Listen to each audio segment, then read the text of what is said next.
नमस्ते माझ्या विद्यार्थी मित्रांनो, मी Priyanka and welcome to our channel Ubuntu. तर आतापर्यंत आपण क्लास 9 मॅथमॅटिक्स पार्ट 1चे 6 चॅप्टर कंप्लीट केले आहे. आता आपण पोहोचलो आहोत लास्ट चॅप्टरवरती. चॅप्टरचं नाव आहे स्टॅटिस्टिक्स. आता स्टॅटिस्टिक्स म्हणजे काय? जसं आपल्याकडे मॅथमॅटिक्स हा आपला एक विषय आहे, तर ह्या मॅथमॅटिक्सचीच एक ब्रांच असते, एक सेपरेट ब्रांच असते, त्या ब्रांचला बोलतात स्टॅटिस्टिक्स. तर ज्यावेळेस हायर मॅथमॅटिक्सचा स्टडी केला जातो ना, तर त्यावेळेस स्टॅटिस्टिक्स हा एक सेपरेट सब्जेक्ट आहे. म्हणजे जसं मॅथमॅटिक्स हा एक विषय आहे, तसं स्टॅटिस्टिक्स हा सुद्धा एक सेपरेट सब्जेक्ट आहे. तर स्टॅटिस्टिक्समध्ये खूप सारे बुक्ससुद्धा ऑलरेडी अवेलेबल आहे.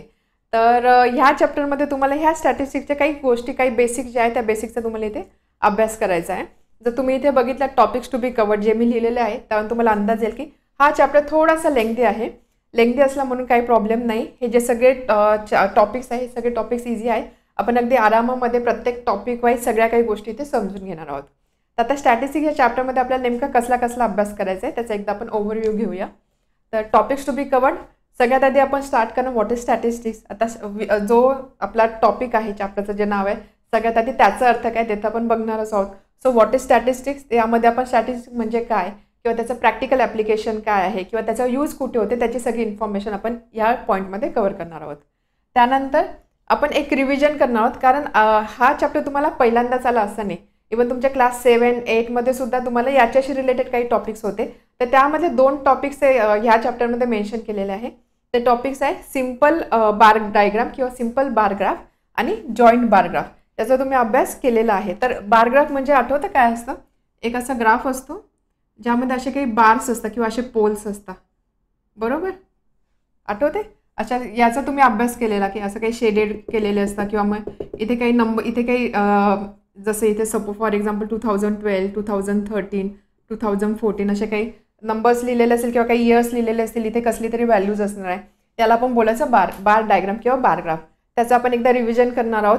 त्यानंतर जॉईंट बार म्हणजे काय? असे 2 बार असे चिकटलेले होते बघा, आठवते? तर हे होते जॉईंट बार. तर हे जे जॉईंट बार डायग्राम आणि सिम्पल बार डायग्राम काय होतं त्याचा आपण इथे अभ्यास करणार आहोत. त्यानंतर त्याच्याशी रिलेटेड एक एक्झाम्पल आहे, ते एक्झाम्पलसुद्धा आपण समजून घेऊ. म्हणजे हे बार डायग्राम आपण कसं रीड करतो, त्याच्यावरून आपण इन्फॉर्मेशन कशी समजून घेऊ शकतो, त्याचा अभ्यास आपण इथे करणार आहोत. त्यानंतर हे जे बार डायग्राम आहे ना, त्याचे नवीन 2 प्रकार आपण शिकणार आहोत. One is sub divided and second is percentage. Sub divided म्हणजे काय? बार डायग्रामच असणार आहे ती, म्हणजे यामध्ये सुद्धा असे पोल किंवा बारच असणार आहे. बट सब डिवायडेड म्हणजे इथे काहीतरी असे डिव्हिजन असणार आहे. इथे हा रिजन वेगळा काहीतरी थिंग रिप्रेझेंट करेल आणि खालचा जो रिजन आहे ती वेगळी गोष्ट काहीतरी रिप्रेझेंट करणार आहोत. तो सो ते काय आहे ते आपण डिटेलमध्ये या टॉपिकमध्ये बघणार आहोत. सब डिवायडेड बार डायग्राम. त्यानंतर पर्सेंटेज बार डायग्राम.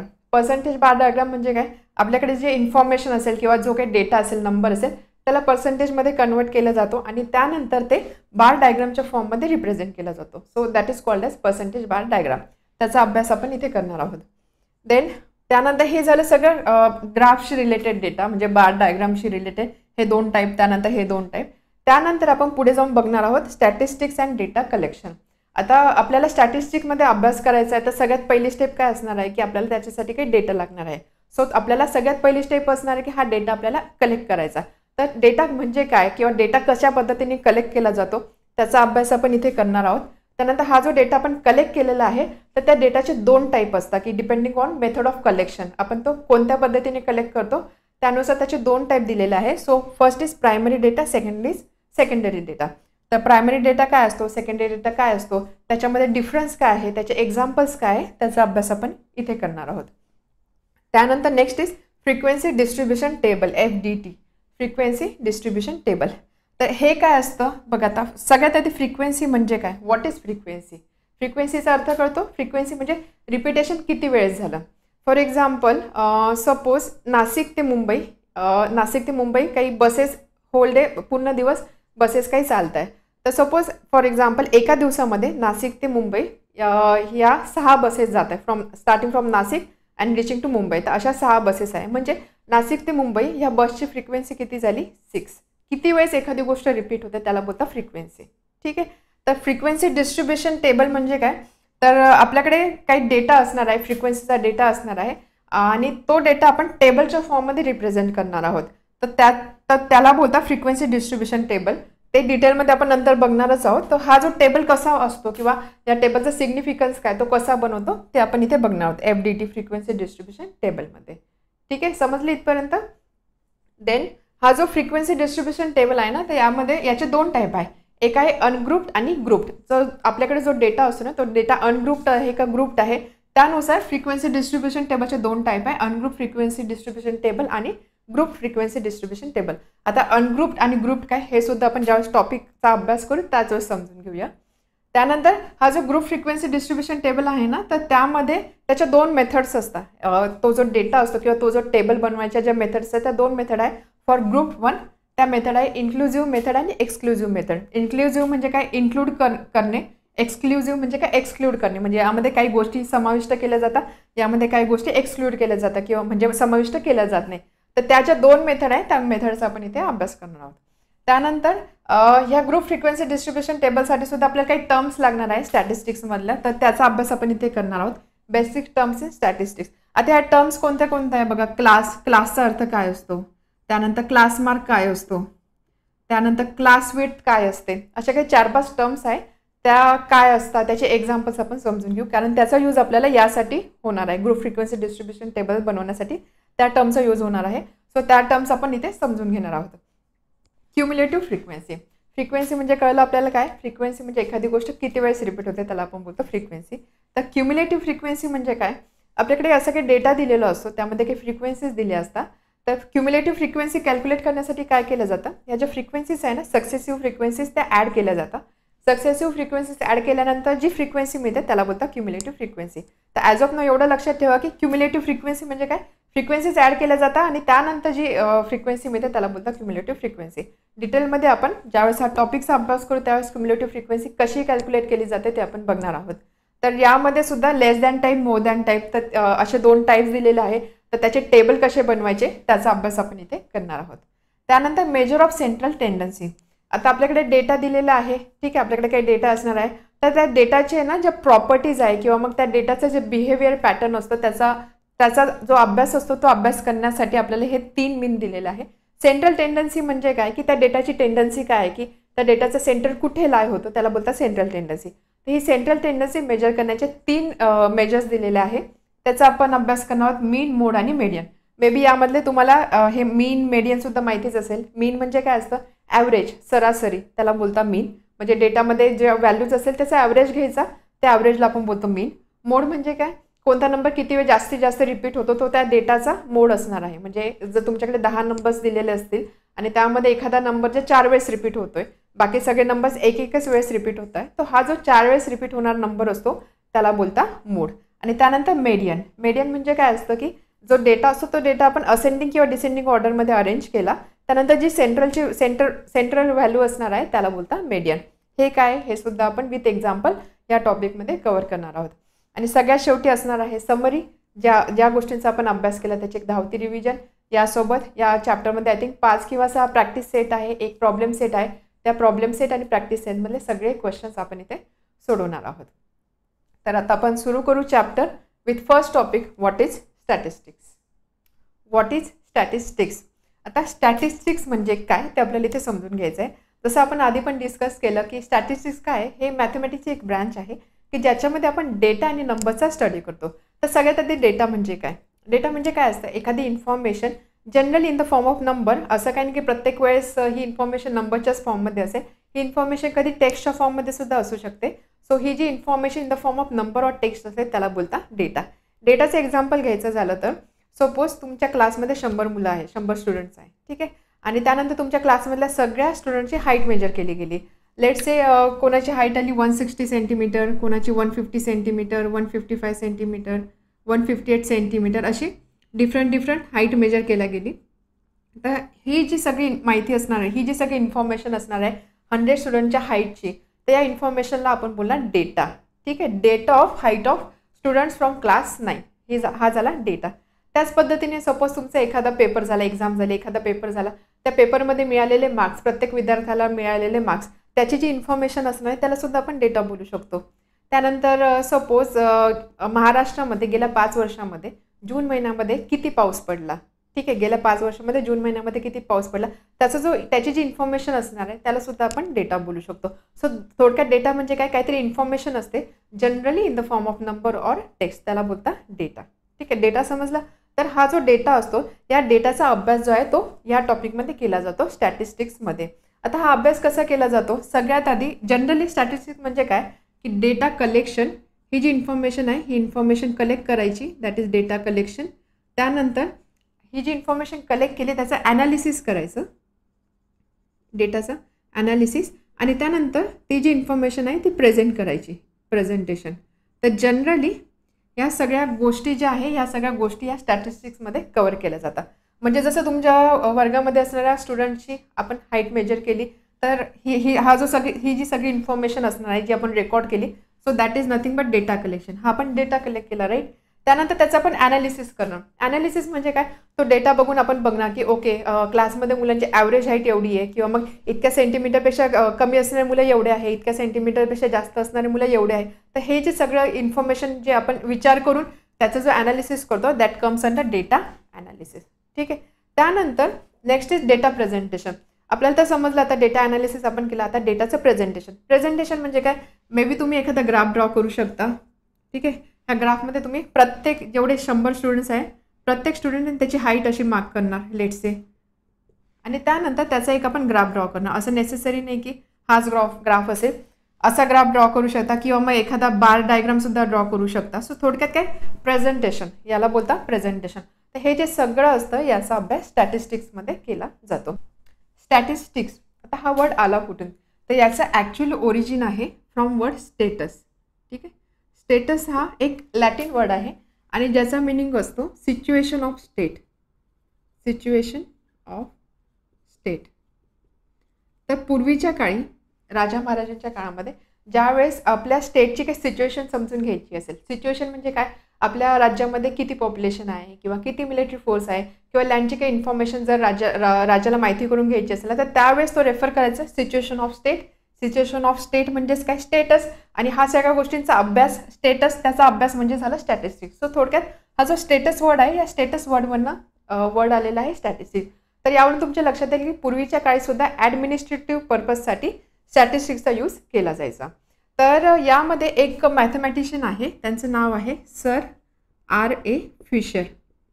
ठीक आहे. Sir R.A. फिशर हे जे मॅथमॅटिशियन आहे ना यांना बोलतात father of statistics. Father of statistics का? कारण त्यांनी स्टॅटिस्टिक्सचा जो फाउंडेशन आहे, जो पाया आहे तो त्यांनी घडवला. त्यांनी यामध्ये खूप त्यांचं महत्त्वाचं योगदान आहे, म्हणून मग त्यांना बोलतात फादर ऑफ स्टॅटिस्टिक्स. स्टॅटिस्टिक्स म्हणजे नंबर ऑफ डेटाचा स्टडी की ज्याचा यूज करून आपण एखाद्या सब्जेक्ट और एखाद्या टॉपिकच्या डिफरंट ॲस्पेक्टचा स्टडी करू शकतो. तर याचं एक्झाम्पल द्यायचं झालं तर बेस्ट एक्झाम्पल आहे क्रिकेट मॅचेस. तुम्ही बघितलं असेल ज्यावेळेस टी व्हीवरती क्रिकेट मॅच चालू होणार असतात तर क्रिकेट मॅच चालू होण्याच्या आधी आपल्याला जुना रेकॉर्ड किंवा जुनी इन्फॉर्मेशन दाखवलेली असते in the form of table किंवा in the form of graph. Bar graph असता, पाय चार्ट असता, किंवा मग लाईन ग्राफ असता. ही इन्फॉर्मेशन काय असते? फॉर एक्झाम्पल एखादा प्लेअर आहे, ठीक आहे, तर त्या प्लेअरनी मागच्या मॅचमध्ये, लास्ट मॅचमध्ये किती रन्स केले, किंवा त्या प्लेअरनी किती विकेट्स घेतले, त्या प्लेअरचा बॅटिंग ॲव्हरेज किती होता. आता हे झालं लास्ट मॅचसाठी. तसं हीच टुर्नामेंट जर प्रिव्हियस इयर खेळल्या गेली असेल तर त्या प्रिव्हियस इयरमध्ये त्या प्लेअरच्या हे पॅरामीटर्स की काय काय व्हॅल्यूज होत्या, ह्या पॅरामीटरच्या काय काय व्हॅल्यूज होत्या. किंवा मग हे झालं प्लेअर लेवलला. टीम लेवलला सुद्धा हा डेटा दाखवला जातो की एखादी टीम आहे तर मग त्या टीमने टोटल किती रन्स केले होते मागच्या वर्षी किंवा मागच्या मॅचमध्ये, त्या टीमने टोटल किती विकेट्स घेतल्या होत्या, किंवा मग त्या टीमने टुर्नामेंटमध्ये किती मॅचेस त्यांच्या विन झालेल्या, किती मॅचेस त्यांच्या लॉस झालेल्या. ही जी सगळी इन्फॉर्मेशन मॅचच्या सुरुवातीला दाखवली जाते. इव्हन मॅच संपल्यानंतर सुद्धा जी मॅच झालेली असते तर त्या मॅचचं सुद्धा ॲनालिसिस केलेलं असतं. ॲनालिसिस म्हणजे काय की सपोज पहिले 10 ओव्हर होते, त्या 10 ओव्हरमध्ये टीम एने एवढे रन केलेले, टीम बीने एवढे रन केलेले, किंवा मग टीम एचे एवढे विकेट त्यावेळेस डाऊन होते, टीम बीचे एवढे विकेट्स डाऊन होते, किंवा मग एखाद्या प्लेअरनी किती विकेट्स किती टाईममध्ये घेतल्या, किंवा किती ओव्हरमध्ये प्लेअरनी किती विकेट्स घेतल्या. ही जी सगळी इन्फॉर्मेशन असते ही सगळी इन्फॉर्मेशन मॅचच्या एंडला सुद्धा दाखवली जाते. आता हे काय झालं बघा, यामध्ये काय केलेलं आहे की डेटा कलेक्ट केला, त्यानंतर डेटाचा ॲनालिसिस केला, डेटावरती अभ्यास केला गेला, विचार केला गेला, आणि त्यानंतर तो डेटा रिप्रेझेंट केला गेला किंवा डेटा प्रेझेंट केला गेला. तर हे सगळं कशामध्ये येतं? दिस इज नथिंग बट स्टॅटिस्टिक्स. तर इथे स्टॅटिस्टिक्सचाच यूज करून हा सगळा जो डेटा ॲनालिसिस आहे हा डेटा ॲनालिसिस झालेला असतो. नेक्स्ट टॉपिक सुरू करण्याआधी आपल्याला एक क्विक रिव्हिजन करायची आहे की प्रिव्हियस क्लासेसमध्ये आपण काय शिकलो ते.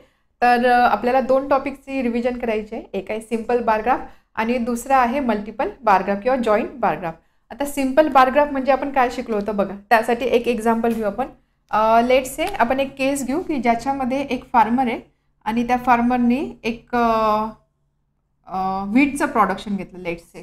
ठीक आहे, व्हीट प्रोडक्शन घेतलं आणि आपल्याला ना त्याचं लास्ट 3 इयर्समध्ये त्यांनी काय प्रोडक्शन घेतलेलं आहे किंवा किती प्रोडक्शन घेतलेलं आहे ते आपल्याला graphically using simple bar graph आपल्याला ते शो करायचं आहे. ठीक आहे, तर लास्ट 3 इयर्स म्हणजे इथे आपण घेणार इयर्स. लास्ट 3 इयर्स म्हणजे आपण घेऊ 2021, 2022 आणि 2023. या 3 वर्षामध्ये त्यांनी व्हीटचं किती प्रोडक्शन घेतलं. इथे व्हीट हे जे प्रोडक्शन आहे ना हे आपण मेजर करू क्विंटलमध्ये. क्विंटल्स.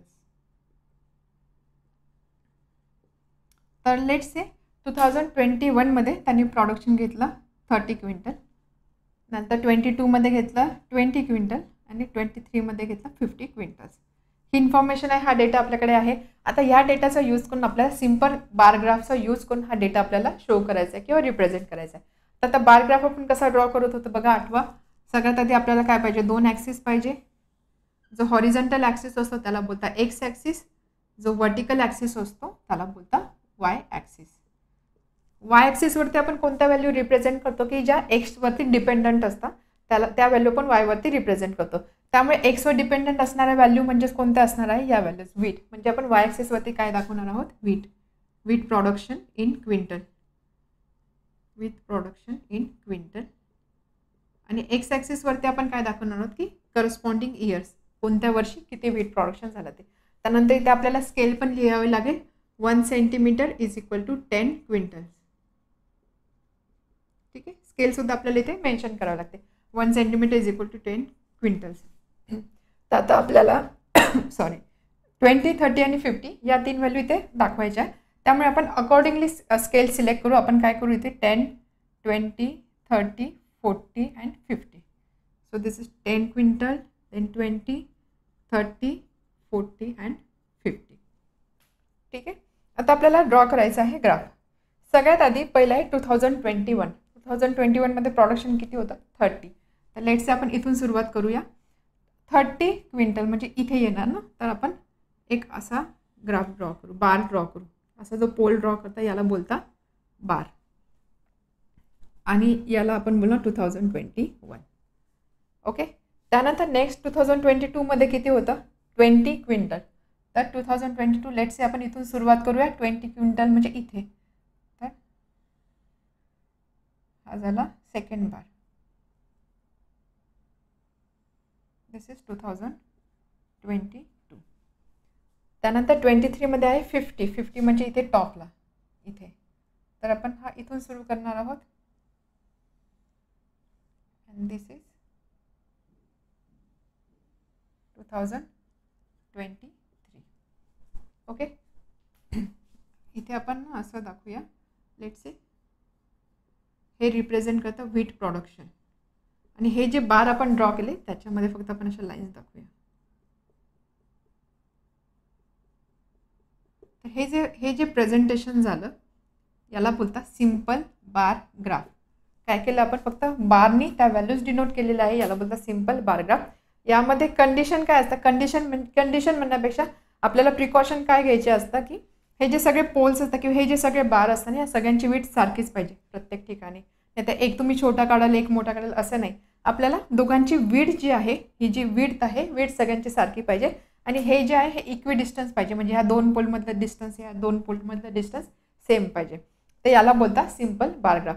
आता सिम्पल बार ग्राफमध्ये काय बघा, एकच व्हॅल्यू, एक बार जो आहे तो एक व्हॅल्यू रिप्रेझेंट करतोय. बरोबर, हा बार काय रिप्रेझेंट करतो की 2021मध्ये व्हीटचं प्रोडक्शन किती होतं. हा बार काय रिप्रेझेंट करतोय 2022मध्ये व्हीटचं प्रोडक्शन किती होतं. म्हणून याला बोलता सिम्पल बार ग्राफ किंवा सिम्पल बार डायग्राम. आठवलं, आपण हे शिकलो होतो इन सिम्पल बार ग्राफ. त्यानंतर नेक्स्ट होतं joint bar graph. Joint bar graph काय होतं, जर तुम्हाला आठवत असेल तर बघा, आता व्हीटचं तर हे प्रोडक्शन आहे. फॉर एक्झाम्पल असं पण आपण एक केस घेऊ की ज्याच्यामध्ये ना त्यांनी अजून एक क्रॉप प्रोड्यूस केला. लेट्स से ज्वार. ठीक आहे, म्हणजे इथे 2021, 22, 23 त्याच्या बाजूला इथे व्हीटचं प्रोडक्शन, बाजूला ज्वारचं प्रोडक्शन आहे. तर इथे घेतलं सपोज त्यांनी हे 10 क्विंटल घेतलं 2021मध्ये, 2022 आणि 2023. इथे त्यांनी 10 घेतलं. त्यानंतर इथे लेट्स से 15 घेतलं आणि त्यानंतर इथे प्रोडक्शन घेतलं 30 क्विंटल्स. ठीक आहे. ही एक फर्स्ट केस झाली की ज्याच्यामध्ये आपल्याला व्हीटचं प्रोडक्शन दाखवायचं होतं. सेकंड केसमध्ये आपल्याला ज्वारचं प्रोडक्शन दाखवायचं आहे. तर आपण ज्या पद्धतीने हे दाखवलं त्याच पद्धतीने आपण सेम ज्वारचं पण प्रोडक्शन दाखवू शकतो. इथे चेंज काय होणार आहे की फक्त इथे हे जे पोल आहे हे पोल डिफरंट लेंथचे असतील आणि आपल्याला बाकी मग हे मेन्शन करावं की दिस इज ज्वार वगैरे. हा एक मार्ग झाला की ज्याच्याने आपण हे दाखवू शकतो. बट आता जर तुम्ही बघितलं फार्मर तर एकच आहे, बट त्याचे प्रॉडक्ट आहे 2 किंवा त्याचे प्रोडक्शन आहे 2. त्यामुळे आपण ह्या केसमध्ये काय करू शकतो, ह्या ज्या 2 व्हॅल्यू आहे ह्या सिंगलच ग्राफमध्ये आपण त्या शो करू शकतो. सिंगल ग्राफमध्ये कसं शो करणार बघा. 2021 मध्ये ज्वारचं प्रोडक्शन झालं. इथे आपल्याला काय करावं लागेल, हे व्हीट प्रोडक्शन काढून टाकावं लागेल. फक्त इथे प्रोडक्शन लिहू आपण, प्रोडक्शन इन क्विंटल, कारण आपण आता ज्वार आणि व्हीट दोन्ही एकाच ग्राफमध्ये दाखवतो. So production in quintal. 2021 मध्ये 10 क्विंटल एवढं प्रोडक्शन झालं. 2021 मध्ये 10. तर आपण काय करूया, इथेच फक्त याच्या बाजूला असा एक ग्राफ ड्रॉ करू. हा सुद्धा एक बारच झाला ना. ठीक आहे. जॉईंट बार. जॉईंट बार म्हणजे काय, 2 बार जे आहे ते जॉईंट असणार आहे. सो इथे आपण दाखवलं. त्यानंतर 22 मध्ये 15. 22 मध्ये 15 म्हणजे 15 समवेअर इथे कुठे असेल तर त्याचा हा बार. ठीक आहे. आणि त्यानंतर 30 2023. 30 म्हणजे इथे हा एक बार. त्यानंतर आपण इथे लेट्स असा डॉट दाखवूया आणि त्यानंतर आपल्याला इथे मेन्शन करावं लागेल की हे डॉट काय रिप्रेझेंट करत आहे की प्रोडक्शन ऑफ ज्वार. ओके, झालं आपलं प्रेझेंटेशन झालं. आता बघा इथे काय काय होतंय.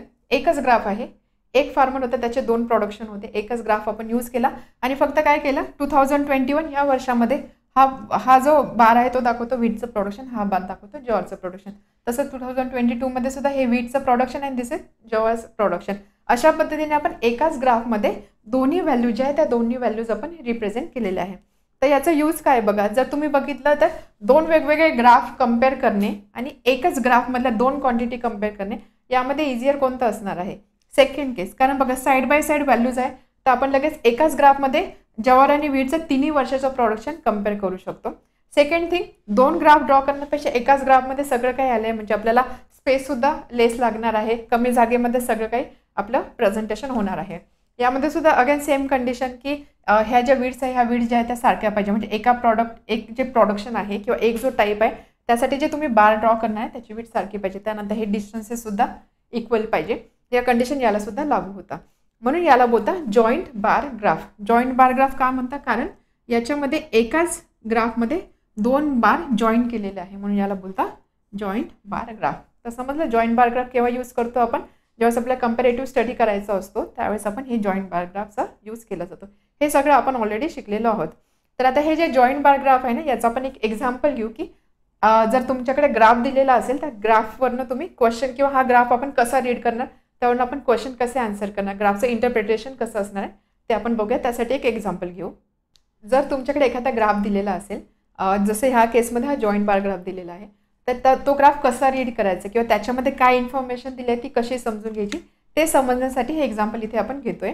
आय नो यामध्ये हे ग्राफ कसा रीड करायचा किंवा त्याची इन्फॉर्मेशन कशी फाइंड आउट करायची हे तुम्हाला माहिती आहे. बट तरी पण इन केस काही डाऊट असेल किंवा कोणाला जर माहीत नसेल तर त्यासाठी हे एक्झाम्पल मी इथे घेते.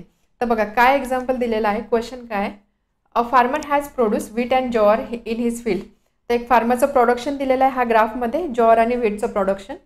The following joint bar graph diagram shows the production of wheat and jowar. तर ह्या ग्राफमध्ये ते प्रोडक्शन इथे दिलेलं आहे. From the given diagram answer the following question. ह्या डायग्रामवरून आपल्याला हे क्वेश्चन्स आन्सर करायचे. तर बघा जर तुम्ही ग्राफ जर बघितला ग्राफमध्ये काय दिलं, एक्स ॲक्सिसवरती इयर्स आहे 2010, 2011, 2012. वाय ॲक्सिसवरती प्रोडक्शन इन क्विंटल्स, ते जे आपण एक्झाम्पल घेतलं तसंच एक्झाम्पल आहे की क्विंटलमध्ये प्रोडक्शन किती झालं त्याची माहिती दिलेली आहे. स्केल दिला आहे 1 centimetre is equal to 10 quintal, इथे स्केल दिलेले आहे. त्यानंतर बघा हा जो आहे दिस रिप्रेझेंट ज्वार आणि हे जे सर्कल आहे हे रिप्रेझेंट करत आहे व्हीट. ठीक आहे, म्हणजे 2010 मध्ये हे जे पहिलं आहे हा बार काय डिनोट करतो, दिस इज व्हीट प्रोडक्शन आणि हे ज्वार प्रोडक्शन. या टाईपमध्ये इन्फॉर्मेशन दिलेली आहे.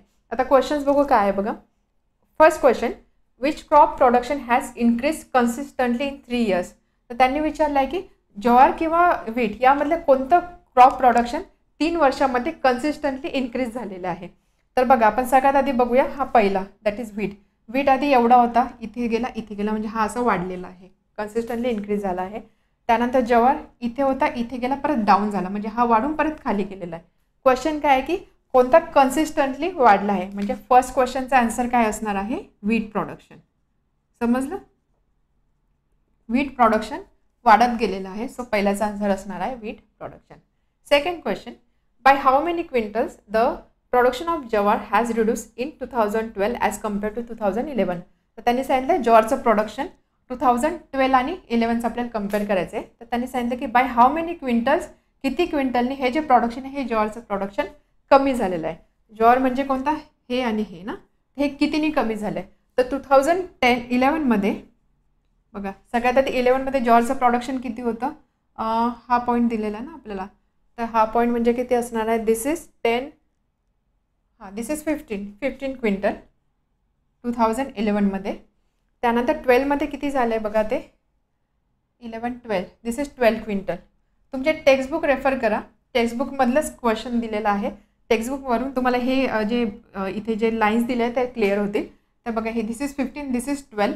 हे समजतं ना कसं आपण रीड करतो बघा, 1 2 2 लाईनवरती, 10 नंतर 2 लाईनवरती म्हणजे किती असणार आहे, 12, म्हणजे 15 - 12 म्हणजे 3 क्विंटलनी प्रोडक्शन कमी झालं. आपल्याला विचारलं किती क्विंटल्सनी प्रोडक्शन कमी झालं, म्हणजे आपल्याला त्याचा डिफरन्स घ्यावा लागेल. So 15 - 12 that is 3 quintals. सेकंडचा answer. Third, what is the difference between production of wheat in 2010 and 12. 10 आणि 12मध्ये व्हीट प्रोडक्शन, म्हणजे हा पहिला ग्राफ, हा आणि हा. तर याच्यामध्ये जे प्रोडक्शन आहे त्याचा डिफरन्स किती आहे, तर बघा 10मध्ये किती आहे, थर्डसाठी wheat production in 2010 is 30, right. आणि 12मध्ये किती प्रोडक्शन आहे बघा, हे किती आहे, this line. So this line is 2नी कमी आहे ना, 50पेक्षा 2 कमी म्हणजे 48. ठीक आहे, म्हणजे डिफरन्स किती झाला, 48 - 30 दॅट इज 18 क्विंटल. हा झाला त्याचा डिफरन्स. आपल्याला डिफरन्स फाइंड आउट करायचा होता 2 इयर्सच्या प्रोडक्शनमधला. नाव next, complete the following table using this diagram. हा टेबल आहे, हा टेबल आपल्याला कम्प्लीट करायचा आहे. तर त्यांनी आपल्याला फक्त प्रोडक्शनची व्हॅल्यू विचारली आहे. तर 2010मध्ये व्हीट किती होतं, व्हीट होतं 30 क्विंटल, राईट. हे बघा, ही लाईन इथे मॅच होते ना, सो 30. त्यानंतर ज्वार किती होतं, ही लाईन इथे जाते, दॅट इज 10, म्हणजे टोटल किती, 10, 30 + 10 दॅट इज 40. त्यानंतर 2011मध्ये बघा, 11मध्ये म्हणजे ही लाईन ना, so what is this is I think 35. हां, हे 35 आहे. आणि 11मधला ज्वार, ही लाईन, ही किती लाईन आहे, दिस इज 15. 35 + 15 यांची addition total, this is 50. Third value तर त्यांनी दिलेलीच आहे. तर अशा पद्धतीने आपण टेबलसुद्धा कंप्लीट केलेलं आहे. तर या पद्धतीने आपण ग्राफ जो आहे, ग्राफवरनं जी इन्फॉर्मेशन आहे किंवा जे क्वेश्चन आहे ते क्वेश्चन आन्सर करतो. आता सब डिवायडेड बार डायग्राम. आपण आत्तापर्यंत 2 बार डायग्रामची रिव्हिजन केली. एक होता सिम्पल बार डायग्राम आणि दुसरा होता जॉईंट बार डायग्राम. आता नवीन प्रकार आपल्याला शिकायचा आहे, that is sub divided bar diagram. आता सब डिवायडेड बार डायग्राम म्हणजे काय असतं, थोडक्यात असं लक्षात ठेवा की एक बार ड्रॉ केलेला आहे आणि तो काहीतरी डिवाइड केलेला आहे कोणत्या तरी लॉजिकने, तर त्याला बोलतात सब डिवायडेड बार डायग्राम. आता ते काय असतं किंवा कसं आपण बार कसा डिवाइड करणार आहोत किंवा सब डिवायडेड बार डायग्राम कसा ड्रॉ करायचा, त्यासाठी आपण सेम एक्झाम्पल घेतलेलं आहे की एक फार्मर आहे, त्याचं प्रोडक्शन दिलेलं आहे व्हीट आणि ज्वार ह्या 2 क्रॉप्सचं. 2010, 2011, 2012 या 3 वर्षामध्ये एवढं प्रोडक्शन त्याचं झालेलं आहे. ही इन्फॉर्मेशन आपल्याकडे दिलेली आहे. हे जे प्रोडक्शन आहे हे सगळं प्रोडक्शन क्विंटल्समध्ये आहे. म्हणजे 2010मध्ये त्या फार्मरनी व्हीटचं प्रोडक्शन घेतलं 30 क्विंटल, ज्वारचं घेतलं 10 क्विंटल ह्या टाईपमध्ये.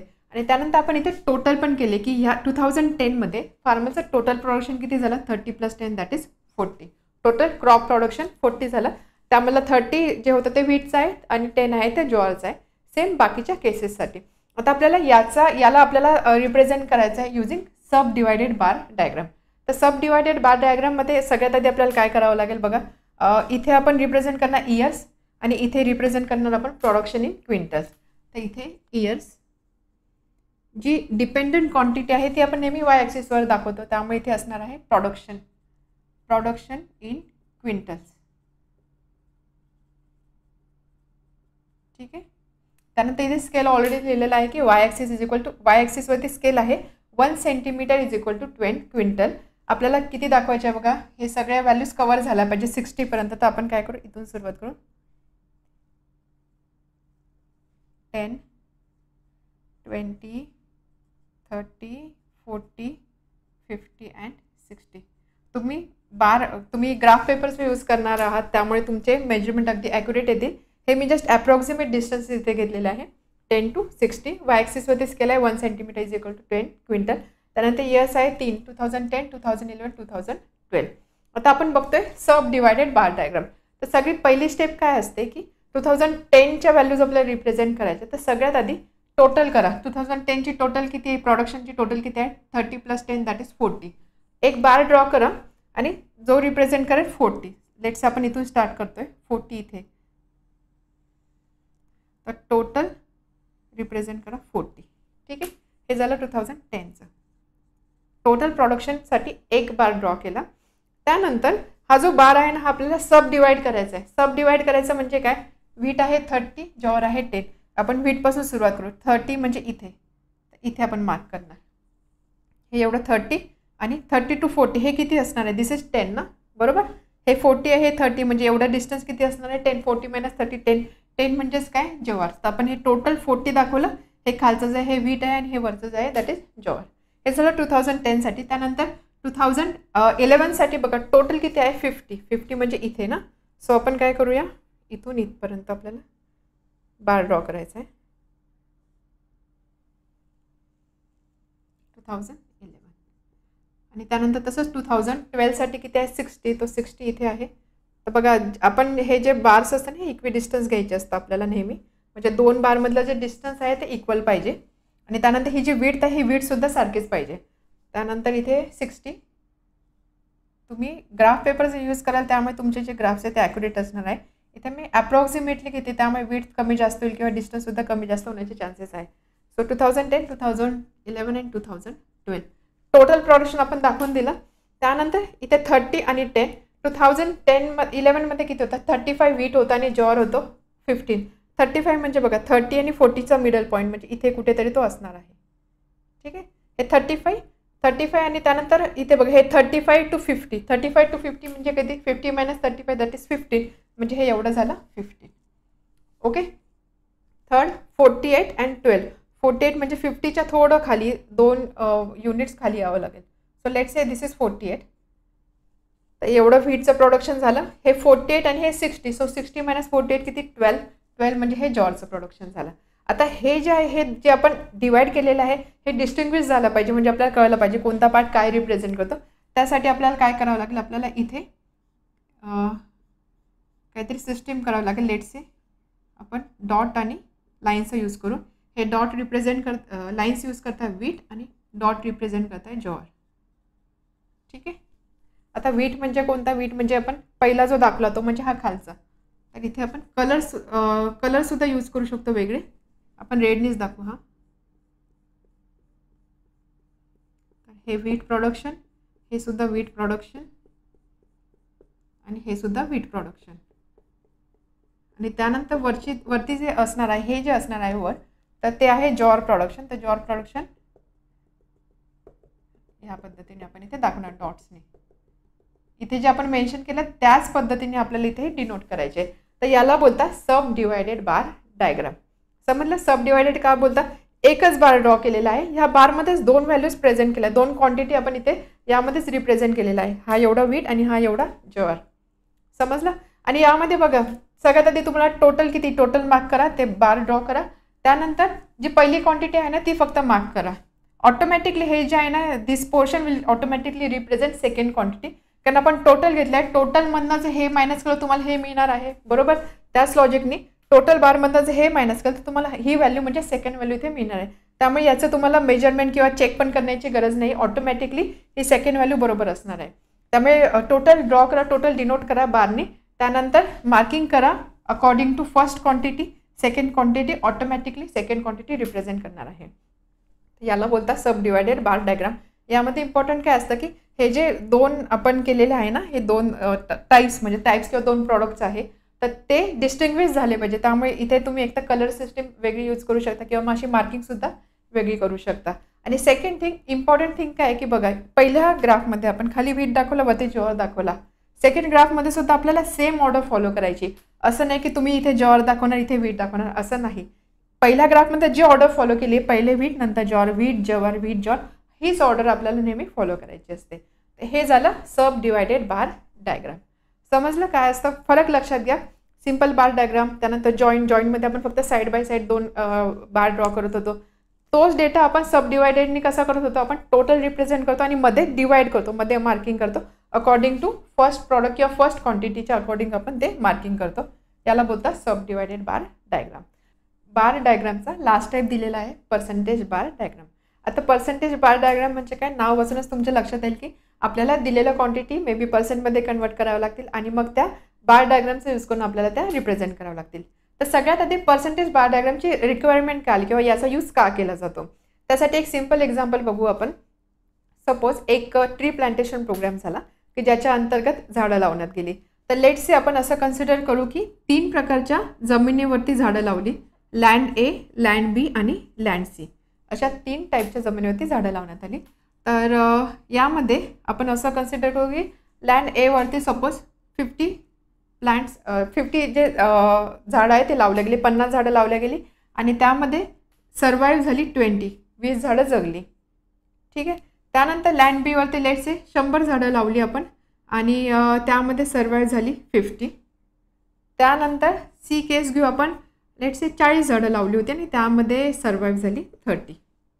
ठीक आहे. एवढे झाडं लावली, त्यामध्ये सर्वाईव्ह झालेले झाडं एवढे आहे, लँड ए, लँड बी, लँड सी.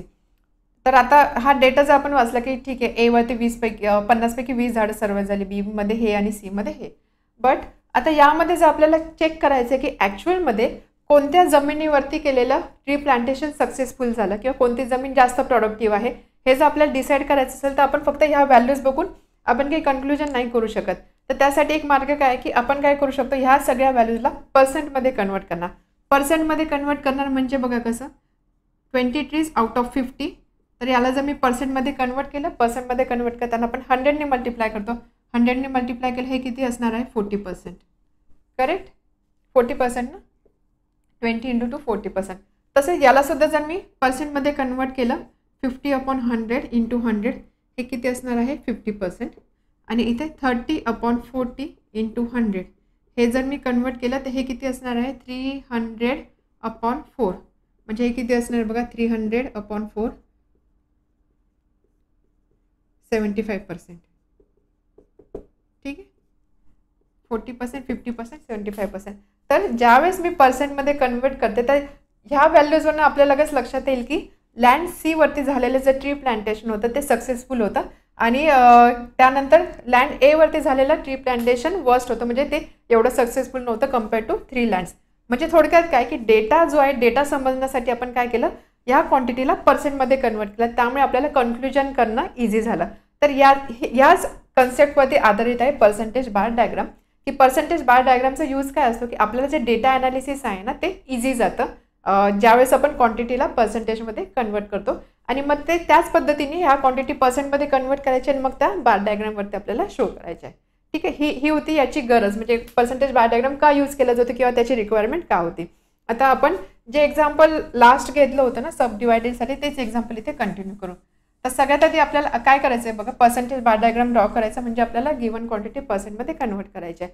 पर्सेंटमध्ये कन्वर्ट करायचे म्हणून आपण काय करू बघा, हा दिलेला डेटा होता, इयर, वीट प्रोडक्शन, जॉर प्रोडक्शन, टोटल आपण फाइंड केलं.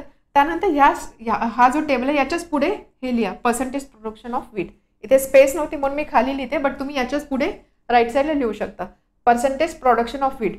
सगळ्यात आधी आपल्याला काय करायचं, हे जे वीट आहे ना, वीटचं पर्सेंटेज प्रोडक्शन फाइंड करायचं आहे. पर्सेंटेज कसं फाइंड करणार, 2010 मध्ये वीटचं पर्सेंटेज किती होतं, म्हणजेच 30/टोटल. आपण पर्सेंटेज नेहमी कशाची रेफरन्सने घेतो, टोटलच्या रेफरन्सने घेतो, बरोबर.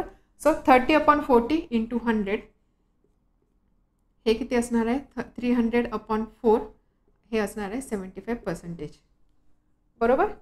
त्यानंतर सेकंड वीटसाठी 2011 मध्ये वीटचं प्रोडक्शन किती, 35/टोटल इज 50 × 100 हे असणार 35 × 2 दॅट इज 70%. आणि त्यानंतर 2012 मध्ये 48/60 × 100 हे असणार आहे 80%. 80%, 100% अँड 75%. आपण काय केलं, वीटचं जे प्रोडक्शन आहे ते पर्सेंटमध्ये कन्वर्ट केलं. आता ऑटोमॅटिकली बघा हे 75% आहे, म्हणजे हे ज्वार किती असणार आहे, 25%, बरोबर. कारण जर 100मधला 75 पार्ट जर व्हीटनी घेतला तर रिमेनिंग 25 असणार आहे ज्वार. इवन तुम्ही असं बघू शकता बघा, 10/40 इंटू 100 हे जर व्हॅल्यू तुम्ही फाइंड केली, सो दिस विल बी 25%. तर सेम पद्धतीने हे असणार आहे ज्वार, इथे 30% असणार आहे आणि इथे असणार आहे 20%. सम 100 झाली पाहिजे या लॉजिकने, ठीक आहे. त्यामुळे आपण काय केलं, फक्त व्हीटचं प्रोडक्शन इथे फाइंड केलं. आता आपल्याला दाखवायचं आहे ते बार डायग्रामचा यूज करून. अगेन सेम इथे आपण इयर्स दाखवणार आणि इथे प्रोडक्शन दाखवणार, प्रोडक्शन इन क्विंटल्स. तर लक्षात घ्या आपण काय करतोय, पर्सेंटेज बार डायग्राम ड्रॉ करतोय. त्यामुळे नेहमी पर्सेंटेज बार डायग्राम ड्रॉ करताना हा जो हायेस्ट नंबर असणार आहे, स्केलचा जो हायेस्ट असणार, दॅट शुड बी ऑलवेज 100. कारण आपण पर्सेंटच्या फॉर्ममध्ये दाखवतोय, पर्सेंट म्हणजे हायेस्ट किती असणार आहे, 100, म्हणून इथे असणार आहे 100.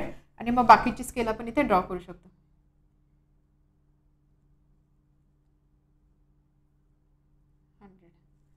10,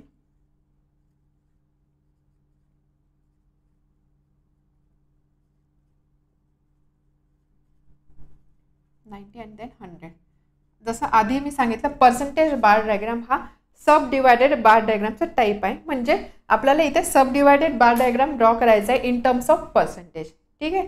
तर आता बघा, सगळ्यात आधी 2010मध्ये व्हीटचं प्रोडक्शन आहे 75%.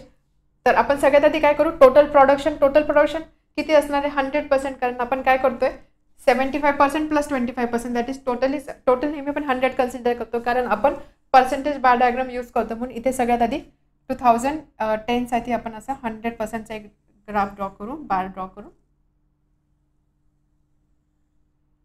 ओके. त्यानंतर 2011साठी सुद्धा सेम आणि 2012साठी सुद्धा सेम.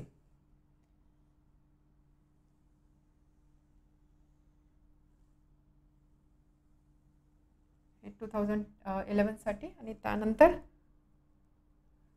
इथे 2012साठी. नेसेसरी कंडिशन काय सांगितली मी, की हे जे बार ड्रॉ करताय त्याची विड्थ सारखी पाहिजे आणि त्याच्यामध्ये असणारा 2 बारमध्ये असणारा डिस्टन्स सुद्धा इक्वल पाहिजे. तुम्ही ग्राफ पेपर यूज कराल त्यावेळेस ते परफेक्ट येणार आहे.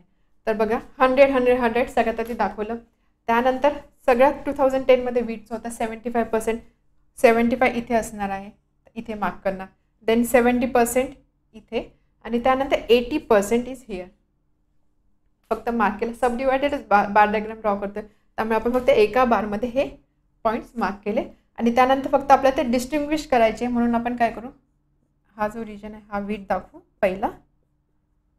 तुम्ही मार्किंग सिस्टीम डिफरंट यूज करू शकता और कलर सुद्धा डिफरंट यूज करू शकता.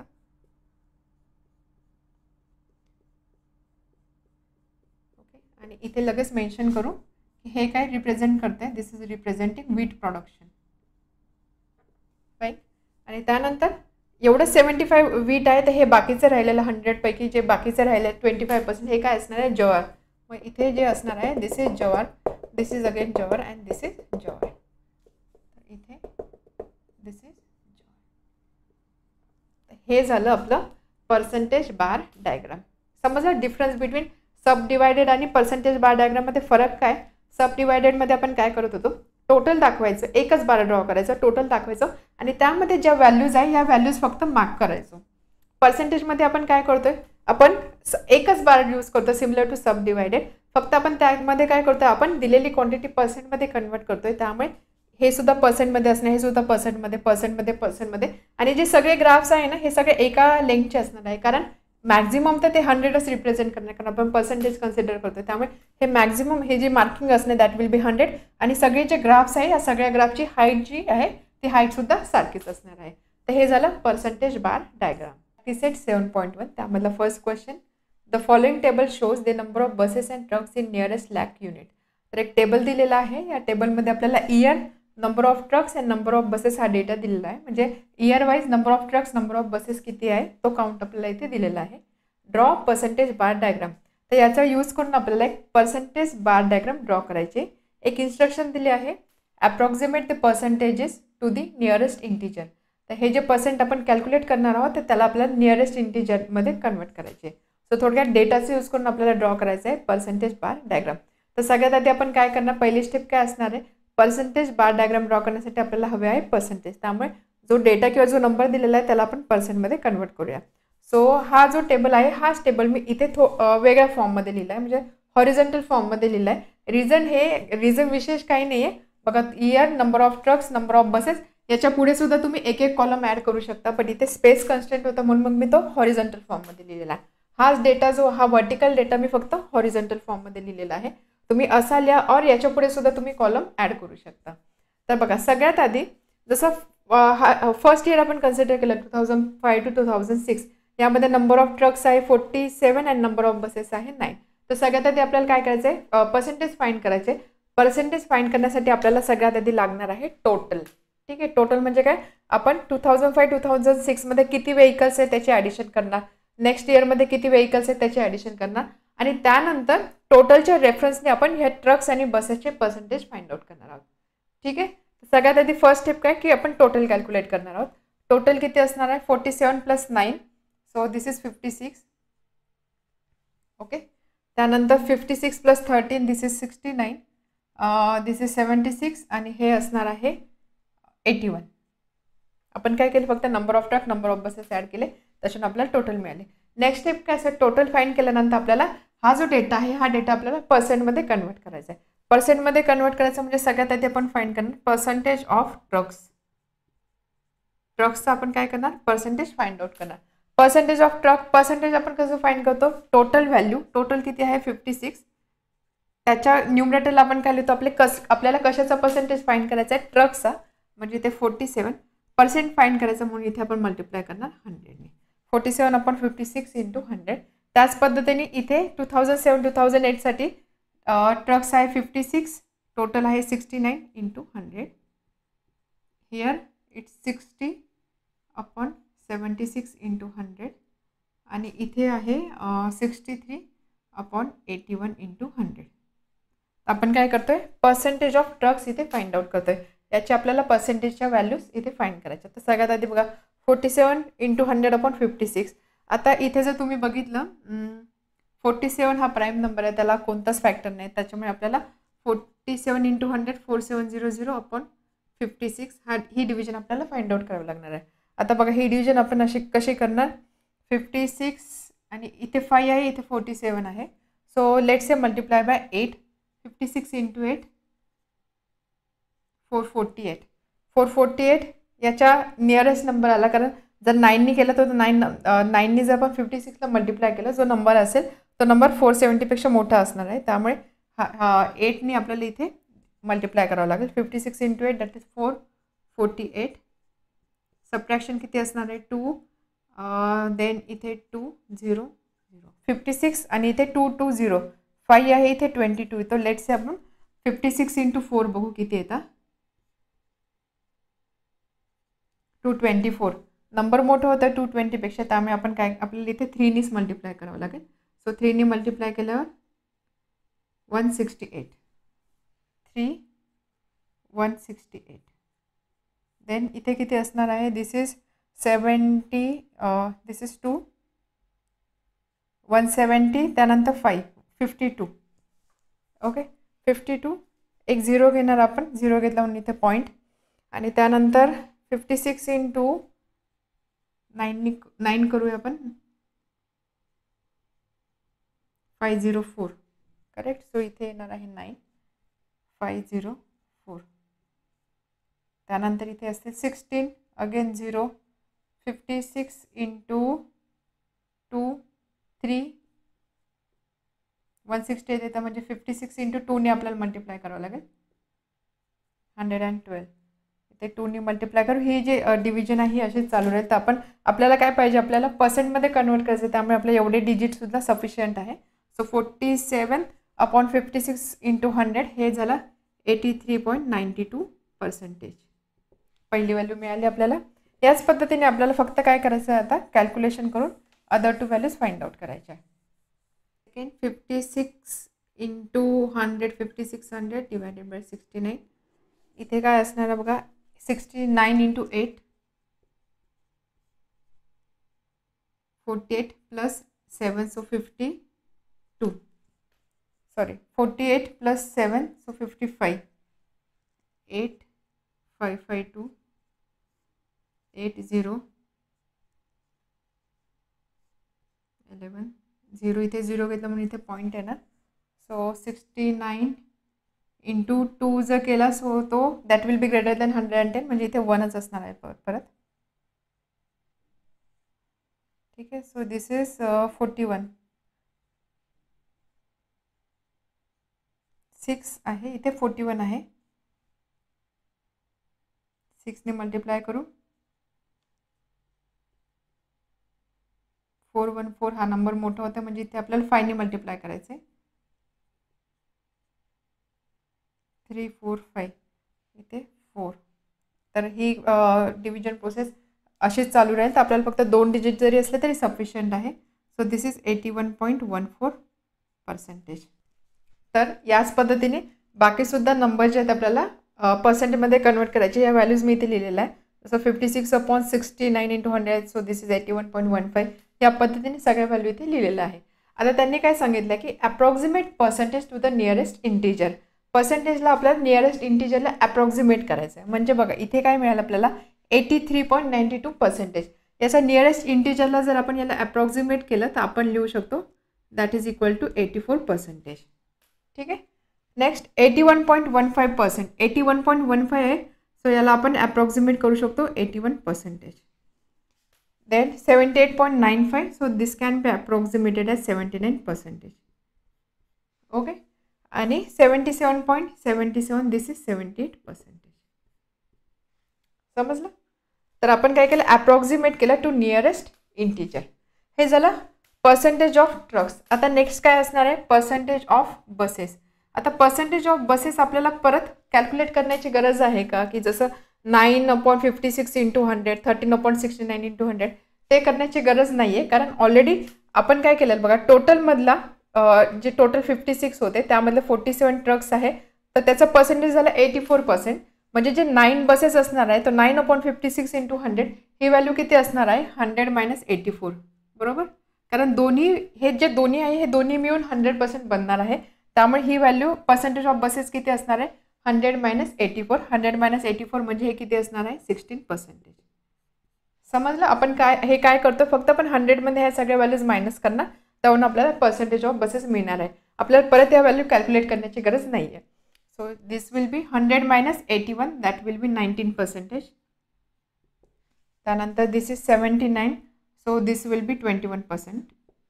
आणि लास्टमध्ये असणार आहे 78, म्हणजे दिस विल बी 22%. हे झालं पर्सेंटेज ऑफ बसेस. आता काय बघा, आपल्याकडे पर्सेंटेज ऑफ ट्रक्स आहे, पर्सेंटेज ऑफ बसेस आहे. जे आपल्याला पाहिजे होते ते मिळालं. आता नेक्स्ट स्टेप काय की आपल्याला फक्त आता बार डायग्राम ड्रॉ करायची. तर बार डायग्राम आपण इथेच ड्रॉ करूया. Let's say turn off. तर बार डायग्राम आपण या साईडला आता ड्रॉ करतोय. तर सगळ्यात आधी आपल्याला ॲक्सिस दाखवावे लागतील, एक्स ॲक्सिस आणि वाय ॲक्सिस.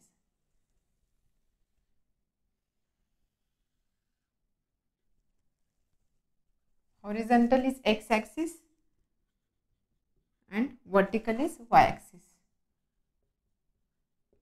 एक्स ॲक्सिसवर असणार आहे इयर्स, वाय ॲक्सिसवर असणार आहे हे जे पर्सेंटेज आपण कॅल्क्युलेट केले ते, म्हणजे percentage of trucks and buses हे असणार आहे वाय ॲक्सिसवरती. ओके. आता बघा, सगळ्यात आधी आपल्याला काय करावं लागेल, इथे मार्किंग करावं लागतील.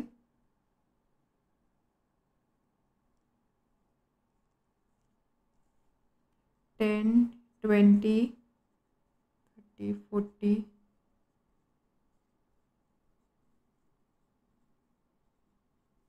आता आपण ड्रॉ करतोय पर्सेंटेज बार डायग्राम. त्यामुळे मॅक्झिमम जी हाईट असणार किंवा मॅक्झिमम जे रेडिंग असणार दॅट विल बी 100, बिकॉज 100%. आणि सगळे जे बार असणार आहे सगळ्यांची हाईट जी ती सेमच असणार आहे, कारण आपण ड्रॉ करतोय percentage bar diagram. So let's say हा पहिला बार आहे.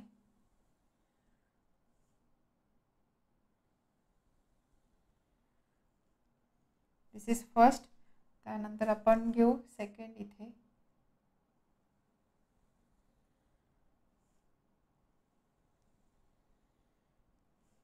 देन नेक्स्ट इथे बघा तुम्ही ग्राफ पेपरचा यूज करणार आहात, त्यामुळे तुमचे मेजरमेंट जे ते मेजरमेंट ॲक्युरेट असणार आहे, ग्राफसुद्धा ॲक्युरेट असेल. इथे हे सगळं मी ॲप्रॉक्सिमेटली घेते, त्यामुळे मे बी 2 बारमध्ये डिस्टन्स कमी जास्त असेल और जे ग्राफ ड्रॉ केले ते स्ट्रेट नसते. तर बघा दिस इज 2005-06 पहिला bar, then 7-8 this is 2007-8, then 2008-9 third one इथे, आणि लास्ट आहे 2019. आता आपल्याला काय करायचं, फक्त पर्सेंटेज शो करायचे. पहिल्या केसमध्ये नंबर ऑफ ट्रक्स आहे, ट्रक्स आहे 84%. 84% म्हणजे दिस हे मी 80 आणि 90च्या मध्ये असणार आहे 85, त्याच्या थोडंसं खाली, सो दिस विल बी 84%. इथे एक मार्किंग केलं मी. त्यानंतर सेकंड आहे, सेकंडसाठी 81%. 81% म्हणजे समवेअर हिअर. 79% 80च्या थोडंसं खाली, सो लेट्स से इथे. And last is 78%. 78 म्हणजे 80च्या अजून थोडं खाली.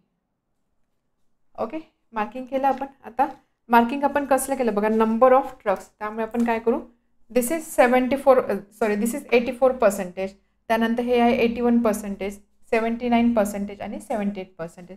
हे काय रिप्रेझेंट करतं, नंबर ऑफ ट्रक्स. तर त्याला आपण थोडंसं शेडिंग करूया.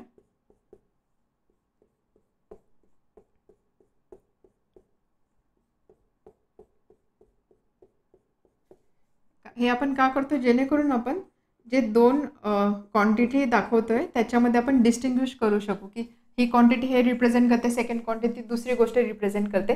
आणि त्यासाठी इथे आपल्याला मेन्शन करावं लागेल. असं एक रेक्टँगल ड्रॉ करून त्यामध्ये सेम असं शेडिंग करायचं आणि याला लिहायचं number of trucks. Number of trucks. आता ऑटोमॅटिकली हे किती असणार आहे, हे असणार आहे रिमेनिंग 16%. हे असणार आहे 19%, 21%, 22%. हे ऑटोमॅटिकली येणार आहे, कारण आपण इथे काय करतो, 100 मायनस ही व्हॅल्यू करतो. दिस इज टोटल 100 मायनस ही व्हॅल्यू म्हणजेच राहिलेलं पोर्शन, म्हणजे हे असणार आहे 16, 19, 21 आणि 22%. आता ते काय रिप्रेझेंट करत आहे, आपण त्यासाठी अगेन वेगळी थोडीशी कलर कोडिंग म्हणा किंवा मग शेडिंग दाखवूया. आणि इथे आपण मेन्शन करू हे काय रिप्रेझेंट करतं, this is representing number of buses. Number of buses. तर हे झालं आपलं पर्सेंटेज बार डायग्राम. ठीक आहे, पर्सेंटमध्ये आपण कन्वर्ट केलेलं आहे, बारसुद्धा आहे. एका बारमध्येच दोन क्वांटिटी आपण दाखवलेल्या आहे, कारण हा सब डिवायडेड बार डायग्रामचाच टाईप असतो. तर next question, in the table given below the information is given about roads. एक टेबल दिलेला आहे, त्यामध्ये इयर आणि त्याच्या अकॉर्डिंगली रोडची काही इन्फॉर्मेशन दिली आहे. Permanent roads in lakh kilometer and temporary roads in lakh kilometer. Using this, draw subdivided and percentage bar diagram. Approximate the percentage to the nearest integer. तर ह्या इन्फॉर्मेशनचा यूज करून आपल्याला दोन डायग्राम किंवा दोन ग्राफ ड्रॉ करायचे आहे. पहिला आहे सबडिवायडेड बार डायग्राम आणि दुसरे आहे पर्सेंटेज बार डायग्राम. पर्सेंटेज बार डायग्रामसाठी त्यांनी अगेन ती सेम कंडिशन दिली आहे की जे पर्सेंटेजमध्ये तुम्हाला व्हॅल्यू मिळणार आहे त्याला नियरेस्ट इंटिजरला आपल्याला अप्रॉक्सिमेट करायची. तर सगळ्यात आधी आपण सुरुवात करूया with sub divided bar diagram. तर आता यामध्ये जो डेटा दिलेला आहे तो मी अगेन टेबल फॉर्ममध्ये लिहिलेला आहे. तुम्ही यामध्येच पुढे कॉलम लिहून पुढे अजून कॉलम तुम्ही ॲड करू शकता, पण स्पेस कन्स्ट्रेंटमुळे मी हे हॉरिझॉन्टल इथे लिहिलेलं आहे. तर बघा सगळ्यात आधी इयर, हे 4 इयर्स आहेत. And permanent road and temporary road याच्या व्हॅल्यूज लिहूया आपण. Permanent road 14 and temporary 10, 15 and 11, 17 and 13 आणि 20 आणि 19. याचा आपल्याला सब डिवायडेड बार डायग्राम ड्रॉ करायची.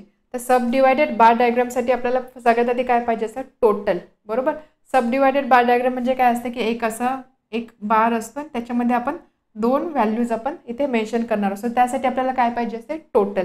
पण आपण टोटल कशी फाइंड करणार, 2001 आणि 2000 आणि 2001 मध्ये टोटल जे रोडची जी लेंथ असणार आहे त्याची आपण ॲडिशन करणार. ह्या ज्या दोन लेंथ आहे याची आपण ॲडिशन करणार. Total 24, 26, then this is 30 and this is 39. ही झाली टोटल. आता सगळ्यात आधी आपल्याला ड्रॉ करायचा आहे सब डिवायडेड बार डायग्राम. तर सब डिवायडेड बार डायग्राम ड्रॉ करण्यासाठी आपल्याला जो डेटा पाहिजे तो डेटा तर आपल्याकडे आहे, कारण आपण आपल्याला त्याच्यासाठी फक्त टोटल पाहिजे असते. So let's draw the graph. Graph draw करण्यासाठी दोन ॲक्सिस लागतील, एक्स ॲक्सिस आणि Y axis. This is X and this is Y. X ॲक्सिसवरती आपण रिप्रेझेंट करणार आहोत इयर्स आणि वाय ॲक्सिसवरती आपण रिप्रेझेंट करणार आहोत length of road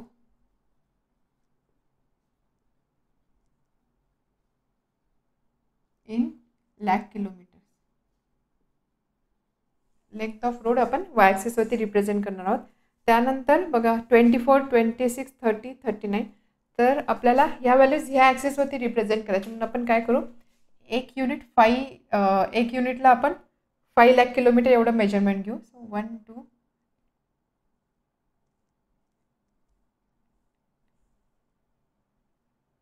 so 5.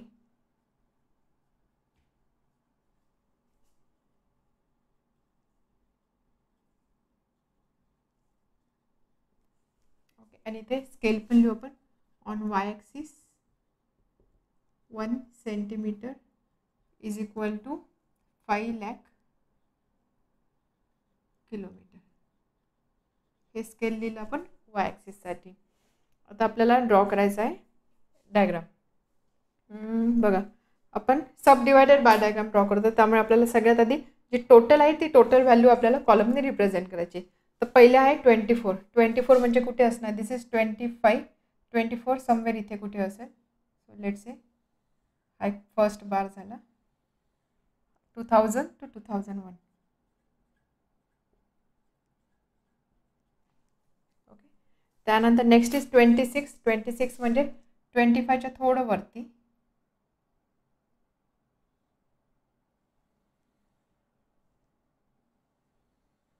This is 2001 to 2002. Then 30 म्हणजे इथे.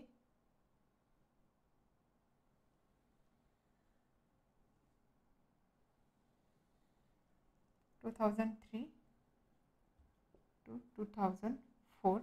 अँड देन 7, 8 साठी 39. दिस इज 40. 40च्या थोडंसं खाली असणार आहे 39. तर लेट्स से इथे.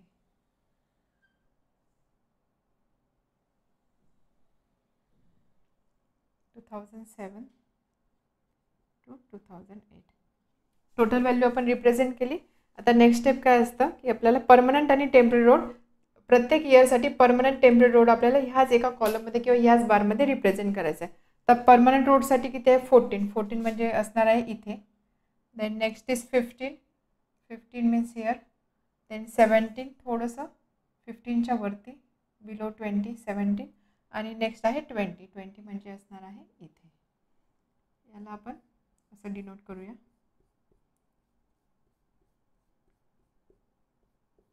तर हा जो शेडेड रिजन आहे, हा शेडेड रिजन काय डिनोट करतोय, हा डिनोट करतोय परमनंट रोड. बरोबर, आपण हेच ज्या व्हॅल्यूज आहे ह्याच व्हॅल्यू इथे रिप्रेझेंट केल्या ना, त्यामुळे हा शेडेड रिजन रिप्रेझेंट करतोय परमनंट रोड. ते आपल्याला इथे मेन्शन करावं लागेल. दिस रिप्रेझेंट्स परमनंट रोड.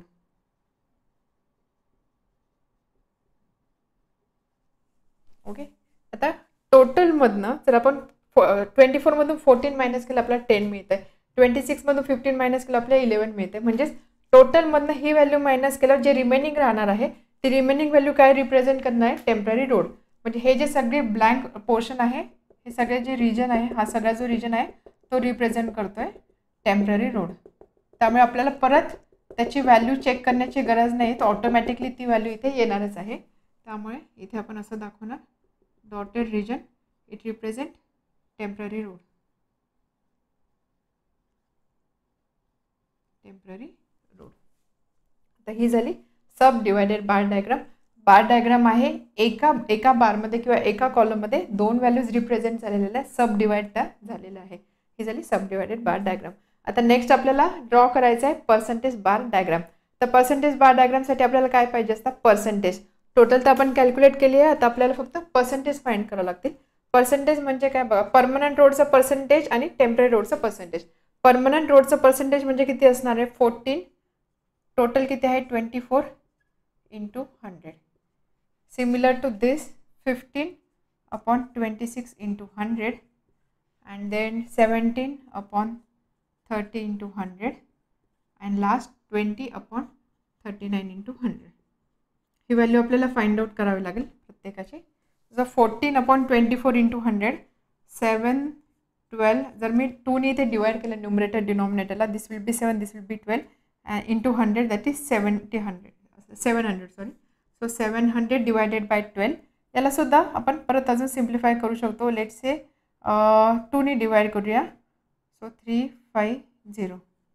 आता याची डिव्हिजन जर आपण फाइंड आउट केली, सो 350 डिवायडेड बाय 6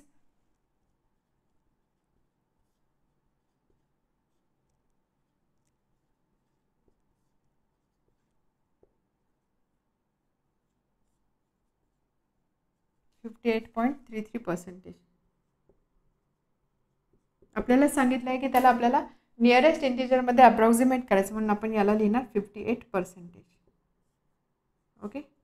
तर या व्हॅल्यूज इथे मी लिहिलेलं आहे पर्सेंटेजमध्ये काय येतात ते, त्याला आपण नियरेस्ट इंटिजरमध्ये कन्वर्ट करू. This is 57.69%. So this is again 58%.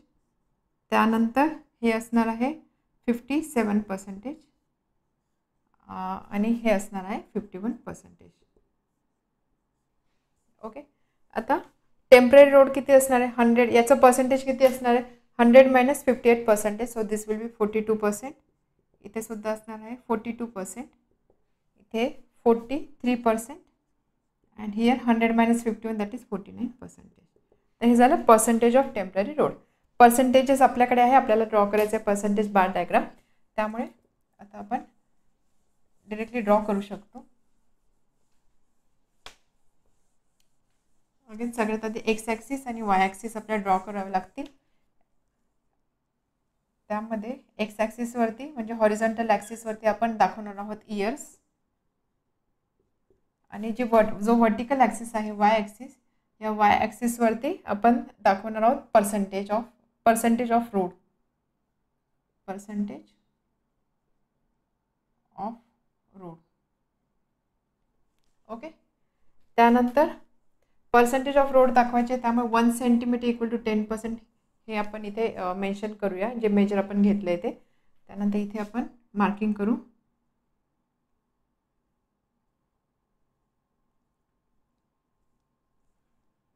$10, $20,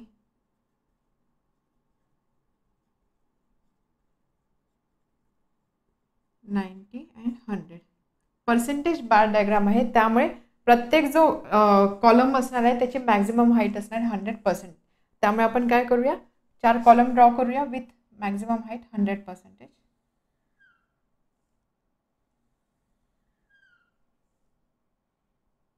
condition काय असते की हे जे कॉलम्स आपण ड्रॉ करतोय त्याची विड्थ, सगळ्या कॉलमची विड्थ सारखीच पाहिजे, प्लस हे जे कॉलम्स आहे इक्वी डिस्टंट पाहिजे, म्हणजे 2 कॉलममधला डिस्टन्स जे आहे ते प्रत्येक ठिकाणी सारखंच असलं पाहिजे.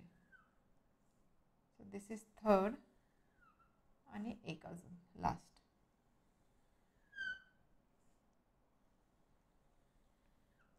ओके. इयर्स लिहून घेऊ आपण. 2000 to 1, then 2001 to 2,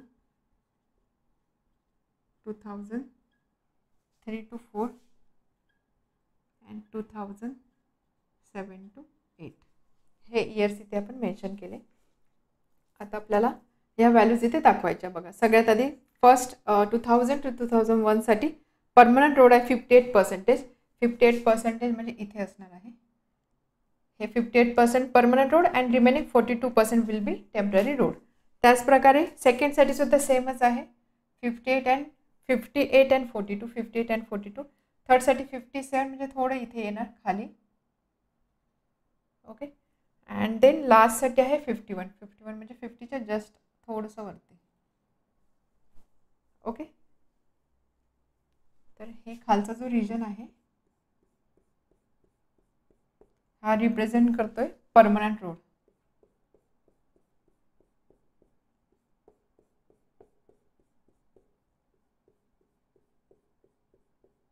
आणि हा जो रिजन असणार आहे हा रिजन रिप्रेझेंट करेल temporary road.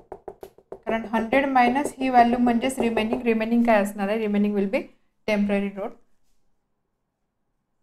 So this is representing permanent road and this one temporary road.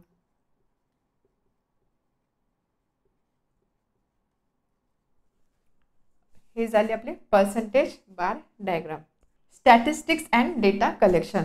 आता आपण स्टॅटिस्टिक्स काय असतं ते समजून घेतलेलं. तर स्टॅटिस्टिक्स म्हणजे काय असतं की आपण काहीतरी डेटा कलेक्ट करतो, काहीतरी इन्फॉर्मेशन गॅदर करतो, त्यानंतर त्याचा आपण अभ्यास करतो, त्याचा ॲनालिसिस करतो आणि त्यानंतर त्याचा जो रिझल्ट किंवा कन्क्लुजन आहे तो रिझल्ट आपण रिप्रेझेंट करतो. त्यामुळे यामध्ये स्टॅटिस्टिक्समध्ये सगळ्यात इम्पॉर्टंट काय असणार आहे की डेटा कलेक्शन. जी इन्फॉर्मेशन आपल्याला पाहिजे ती इन्फॉर्मेशन कलेक्ट करणं. आता डेटा म्हणजे काय हे सुद्धा आपण बघितलेलं. डेटा म्हणजे काय की कोणत्या तरी प्रकारची information in the form of number of text, नंबरच्या फॉर्ममध्ये किंवा टेक्स्टच्या फॉर्ममध्ये जी इन्फॉर्मेशन असते त्याला आपण बोलतो डेटा. तर मोस्ट ऑफ द टाईम हा जो डेटा असतो हा डेटा नंबरच्या फॉर्ममध्ये असतो. बट असं याचा अर्थ असा नाही की प्रत्येक वेळेस जो डेटा आहे तो नंबरच्या फॉर्ममध्ये असेल. बऱ्याच केसेसमध्ये हा जो डेटा आहे हा टेक्स्टच्या फॉर्ममध्ये सुद्धा असू शकतो. डेटाचं एक्झाम्पल आपण बघितलेलं. डेटाचं एक्झाम्पल काय आहे की सपोज तुमच्या क्लासमध्ये असणारे जे स्टुडंट्स आहेत त्यांची हाईट आपण मेजर केली, ती हाईट आपण रेकॉर्ड केली, म्हणजे ती कुठेतरी मेन्शन केली, तर ती जी इन्फॉर्मेशन असणार आहे that information is nothing but data. त्यानंतर सपोज तुमच्या सिटीमध्ये किती पाऊस पडला एका महिन्यामध्ये, तर त्या पूर्ण 30 किंवा 31 दिवसांचा जो रेकॉर्ड असणार आहे दॅट इज अ डेटा. किंवा मग समर टाईममध्ये टेम्परेचर किती होतं त्या सिटीचं, ती जी इन्फॉर्मेशन असणार that is again a data. किंवा एखादं जंगल आहे, एखादं फॉरेस्ट आहे, त्यामध्ये कोणत्या प्रकारचे झाडं किती आहे तो जो रेकॉर्ड आहे that is again a data. तर हे झालं डेटा. तर डेटा कलेक्शन म्हणजे काय की आपल्याला एखादी केस स्टडी करण्यासाठी किंवा एखाद्या गोष्टीचा अभ्यास करण्यासाठी आपल्याला जी इन्फॉर्मेशन लागते ती इन्फॉर्मेशन जमा करणे किंवा इन्फॉर्मेशन गॅदर करणे त्याला बोलतात डेटा कलेक्शन. आता डेटा कलेक्शनसाठी आपण एक एक्झाम्पल घेऊया. फॉर एक्झाम्पल सपोज तुमच्याकडे एक प्रोजेक्ट तुम्हाला मिळाला आहे. त्या प्रोजेक्टमध्ये तुम्हाला काय करायचं, तुम्ही 10 मुलांचा एक ग्रुप आहे आणि तुम्हाला सांगितलं एक पर्टिक्युलर विलेज आहे, एक गाव आहे. त्या गावामध्ये जाऊन तुम्हाला प्रत्येक घरामध्ये किंवा प्रत्येक फॅमिलीकडे किती जमीन आहे किंवा किती ॲग्रिकल्चर लँड आहे ती सगळी इन्फॉर्मेशन तुम्हाला कलेक्ट करायची. हा प्रोजेक्ट तुम्हाला दिलेला आहे. ठीक आहे. म्हणजे 10 मुलांचा ग्रुप आहे, प्रत्येक गावामध्ये प्रत्येक घराकडे किंवा प्रत्येक फॅमिलीकडे किती जमीन आहे तो रेकॉर्ड तुम्हाला पाहिजे किंवा तो डेटा तुम्हाला कलेक्ट करायचा आहे. आता याच्यामध्ये जर तुम्ही बघितलं, जर तुम्हाला असा टास्क दिला तर सगळ्यात आधी सिम्पलेस्ट सोल्युशन किंवा सिम्पलेस्ट मार्ग तुमच्या काय लक्षात येईल की काय आपण काय करू शकतो ह्या केसमध्ये. तर तुम्ही काय करणार की प्रत्येक घरोघरी जाणार आणि घरोघरी जाऊन तुम्ही प्रत्येकाशी 1-on-1 कन्व्हर्सेशन करणार आणि प्रत्येकाकडनं ती इन्फॉर्मेशन कलेक्ट करून ती इन्फॉर्मेशन तुम्ही नोट डाऊन करणार. कारण तुम्ही 10 मुलांचा ग्रुप आहे तर त्यामुळे तुम्ही काय करू शकता की पर्टिक्युलर एरिया तुम्ही डिवाईड करून घेणार की ह्या 4 घरांमध्ये तो एक जण जाणार, पुढच्या 4 घरांमध्ये एक जण जाणार, ह्या टाईपमध्ये तुम्ही डिवाईड करून घेणार आणि त्यानंतर प्रत्येक घराकडनं तुम्ही ती इन्फॉर्मेशन कलेक्ट करून ती इन्फॉर्मेशन तुम्ही नोट डाऊन करणार की ओके या फॅमिलीकडे एवढी जमीन आहे, या फॅमिलीकडे एवढी जमीन आहे, ही इन्फॉर्मेशन तुम्ही कलेक्ट करू शकता. हा झाला सिम्पलेस्ट मार्ग. बट आता जर असं असेल की सपोज 10 मुलं नाही आहे, 10 स्टुडंट नाही, तुम्ही एकटेच आहात. ठीक आहे. आणि तुम्हाला एकट्याला हा प्रोजेक्ट करायचा की ज्याच्यामध्ये तुम्हाला ही सगळी इन्फॉर्मेशन कलेक्ट करायची. म्हणजे तुमच्याकडे मॅनपॉवर कमी आहे, म्हणजे रिसोर्सेस कमी आहे, लॅक ऑफ रिसोर्सेस आहे. आणि असं पण आहे की तुम्हाला ते अगदी अर्जंट बेसिसवरती पाहिजे, म्हणजे जस्ट 1 किंवा 2 दिवसामध्ये हा सगळा टास्क कंप्लीट करायचा आहे. मग ह्या केसमध्ये प्रत्येक वेळेस घरोघरी जाऊन ही इन्फॉर्मेशन कलेक्ट करणं पॉसिबल आहे का? नाही. मग त्यासाठी दुसरा ऑप्शन काय असतो? दुसरा ऑप्शन काय असणार आहे की गावामध्ये जे तलाठीचं ऑफिस असतं त्या तलाठीच्या ऑफिसमध्ये ह्या सगळ्या गोष्टींचं ऑलरेडी रेकॉर्ड केलेलं असतं किंवा ह्या सगळ्या गोष्टी तिथे नमूद केलेल्या असतात, त्याच्या नोंदी तिथे झालेल्या असतात. त्यामुळे सेकंड सोल्युशन काय आहे की in case of lack of time किंवा in case of lack of resources तुम्ही काय करू शकता, तुम्ही डायरेक्ट त्या तलाठी ऑफिसला जाणार आणि तिथे जाऊन तुम्ही पूर्ण गावाचा पूर्ण रेकॉर्ड तुम्ही तिथून मिळवू शकता. हा झाला दुसरा मार्ग. सो थोडक्यात बघा आपण दोन मार्ग बघितले. पहिल्या मार्गामध्ये डायरेक्ट घरोघरी जाऊन 1-on-1 कन्व्हर्सेशन करून किंवा 1-on-1 इंटरव्ह्यू घेऊन आपण डेटा कलेक्ट केला. हा सुद्धा डेटा इथे कलेक्ट झाला. सेकंडमध्ये आपण काय केलं, जो रेकॉर्ड होता किंवा जो ऑलरेडी नोटेड डेटा होता तो डेटा आपण घेतला आणि त्याच्या रेफरन्सने आपण इन्फॉर्मेशन कलेक्ट केली. दोन्ही ठिकाणी आपण डेटा कलेक्ट केला, बरोबर. तर यामध्ये हा जो पहिला मार्ग होता, या पहिल्या मार्गाने जो आपण डेटा कलेक्ट करतो त्याला बोलता प्रायमरी डेटा. तो डेटा जो असतो त्याला बोलता प्रायमरी डेटा. आणि हा जो दुसरा मार्ग होता की ज्याच्यामध्ये आपण रेकॉर्डच्या रेफरन्सने डेटा मिळवलेला आहे त्याला बोलता सेकंडरी डेटा. समजलं प्रायमरी म्हणजे काय, सेकंडरी म्हणजे काय. तर थोडक्यात बघा डेटा कलेक्शन 2 प्रकारचा डेटा आपण मिळवू शकतो. पहिला आहे प्रायमरी आणि दुसरा आहे सेकंडरी. प्रायमरी म्हणजे काय की आपण डिरेक्टली जाऊन वन ऑन वन इंटरव्ह्यू घेऊन सोर्सपासून डेटा मिळवू शकतो. Directly from source. सोर्स म्हणजे काय? इथे सोर्स म्हणजे काय की प्रत्येक जे तुम्ही घरोघरी जाऊन प्रत्येकाशी जे बोलताय तो झाला सोर्स. म्हणजे इंडिव्हिज्युअल व्यक्ती जो असणार आहे तो झाला सोर्स. तर इथे जी इन्फॉर्मेशन असते information is directly collected from source. आणि सेकंडरीमध्ये आपण सोर्सपासून इन्फॉर्मेशन घेत नाही. ही इन्फॉर्मेशन आपण कुठून घेतो? From record. रेकॉर्डमधनं घेऊ. जसं तलाठी ऑफिसमध्ये रेकॉर्ड असेल तिथून आपण डेटा मिळवला. रेकॉर्ड असेल किंवा मग इंटरनेट. दुसऱ्या काही केसेसमध्ये असं पण आहे की हा डेटा आपण इंटरनेटवरून सुद्धा मिळवू शकतो. त्यानंतर काही सपोज डॉक्युमेंट्स असतील ते डॉक्युमेंट्स किंवा ॲन्युअल रिपोर्ट्स असतात. ॲन्युअल रिपोर्ट्स और न्यूजपेपर. म्हणजे तुम्ही कोणता टाईपचा डेटा कलेक्ट करताय त्यानुसार हे जे सोर्सेस आहे हे सोर्सेस आपण डिसाईड होणार आहे. तर ह्या टाईपचे जे सोर्सेस असतात ह्या सोर्सेसपासून इन्फॉर्मेशन कलेक्ट केली जाते. दॅट इन्फॉर्मेशन इज किंवा that data is secondary data. आणि जे डिरेक्टली फ्रॉम सोर्स कलेक्ट केले जाते त्याला बोलतात primary data. Directly from source म्हणजे काय? यामध्ये आपण लिहू शकतो वन ऑन वन कन्व्हर्सेशन. म्हणजे प्रत्येकाशी जाऊन बोलणे. त्यानंतर अजून आपण इंटरव्ह्यूसुद्धा मेन्शन करू शकतो की प्रत्येकाचा इंटरव्ह्यू घेऊन आपण डेटा कलेक्ट करू शकतो. त्यानंतर सर्वेसुद्धा केला जातो. सर्वेमधून सुद्धा आपल्याला इन्फॉर्मेशन मिळू शकते. तर त्यामधून मिळणारा जो डेटा असतो त्याला बोलतात प्रायमरी डेटा. आणि सेकंड केसमध्ये जो रेकॉर्डपासून किंवा ऑलरेडी कोणतरी काम करून ठेवलेलं आहे आपण फक्त त्याचा रेफरन्स घेतोय तर तो जो डेटा असतो त्याला बोलतात सेकंडरी डेटा. म्हणजे थोडक्यात प्रायमरी म्हणजे स्वतःहून आपण स्वतः जाऊन इन्फॉर्मेशन कलेक्ट करणं. आणि सेकंडरी म्हणजे काय? स्वतः जाऊन नाही की कोणीतरी ऑलरेडी काहीतरी करून ठेवलेलं आहे आपण फक्त त्याचा रेफरन्स घेतो तर त्या डेटाला बोलतात सेकंडरी डेटा. ठीक आहे. आता आपण यामधले डिफरन्स पण लगेच समजून घेऊया प्रायमरी सेकंडरी डेटामध्ये. बघा प्रायमरी डेटामध्ये ऑब्व्हियसली तुम्ही स्वतः मेहनत घेताय स्वतः तेवढा वेळ घालवताय त्यामुळे हा प्रायमरी डेटा कलेक्ट करण्यासाठी आपल्याला जास्त टाईम लागणार आहे. बरोबर? More time. इथे काय करताय तुम्ही? तुमच्याकडे सगळा डेटा ऑलरेडी अवेलेबल आहे. रेडीमेड डेटा अवेलेबल आहे. तुम्ही फक्त डेटा रेफरन्सला घेताय. म्हणजे ही इथे जे डेटा कलेक्ट करणं काम आहे ते काम सोपं आहे. म्हणजे त्यासाठी लागणारा टाईम आहे कमी. समजते? याला कमी वेळ का लागतोय? बिकॉज आपण ऑलरेडी सगळा डेटा आपल्याकडे आहे. आपण फक्त तो उचलून जसं तसा उचलतं म्हणून it requires less time and this requires more time. ठीक आहे. त्यानंतर आता बघा प्रायमरी डेटा आपण स्वतः कलेक्ट करतोय. स्वतः जेव्हा आपण कोणते काम स्वतः करतो तर ते काम आपण जास्त रिलायबल असं म्हणू शकतो. दुसऱ्याकडून डायरेक्टली डेटा घेणं किंवा दुसऱ्यांनी केलेल्या कामाचं रेफरन्स घेणं त्यावरती आपण जास्त रिलाय नाही करू शकत. त्यामुळे प्रायमरी डेटा जो असतो हा डेटा जास्त रिलायबल असेल. Reliable and accurate. कारण आपण स्वतः जेव्हा काम करणार आहोत ऑब्व्हियसली तो डेटा जास्त ॲक्युरेट असणार रिलायबल असणार आहे. सेकंडरी डेटा हा आपण ऑलरेडी प्रेझेंट असणारा डेटा घेतो त्यामुळे आपल्याला माहिती नाही की तो किती ॲक्युरेट आहे किंवा जास्त रिलायबल आहे का नाही. म्हणून मग इथे आपण लिहिणार less reliable and might be less accurate.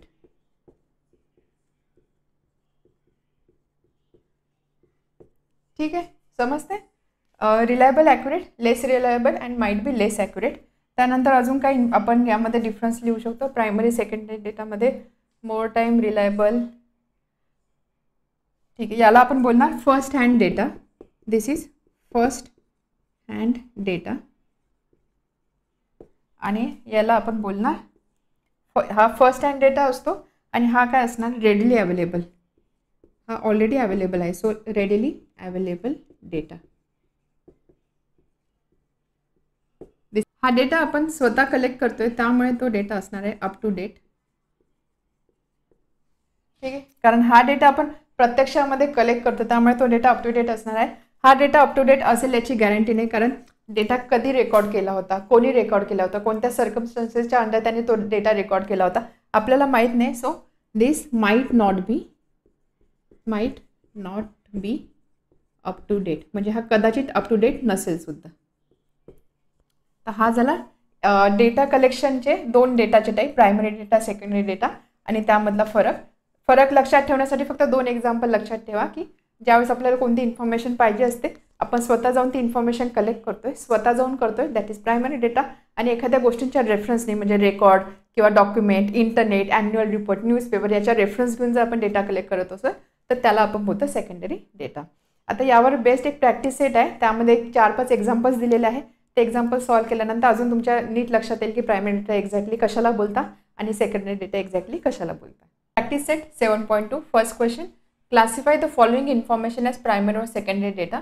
आपल्याला काही इन्फॉर्मेशन दिलेली आहे, त्या इन्फॉर्मेशनला आपल्याला क्लासिफाय करायचं आहे accordingly whether it's primary data की सेकंडरी डेटा तो आहे त्याच्यानुसार आपल्याला ही इन्फॉर्मेशनला क्लासिफाय करायचं आहे. ठीक आहे. तर बघा फर्स्ट काय दिलं आहे, फर्स्ट इज इन्फॉर्मेशन ऑफ. आपण सगळ्यात आधी याच्यासाठी चारही क्वेश्चनसाठी कॉमन आपण आधी मेन्शन करू what is primary data and what is secondary data. तर प्रायमरी डेटा म्हणजे काय, primary data this is first hand data collected directly from source,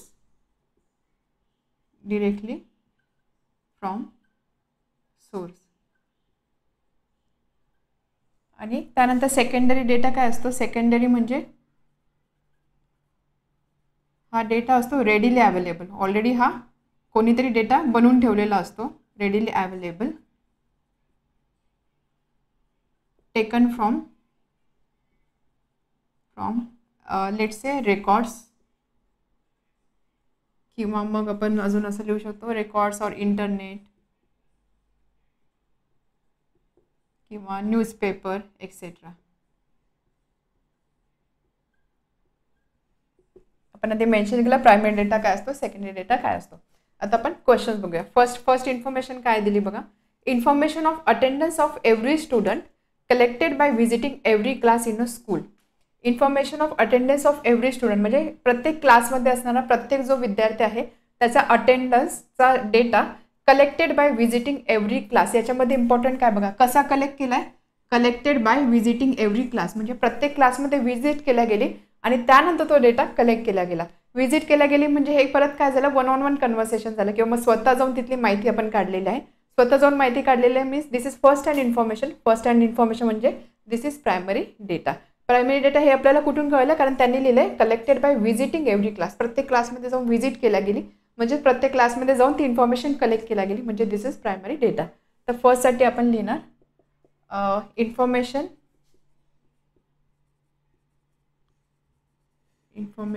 is collected by visiting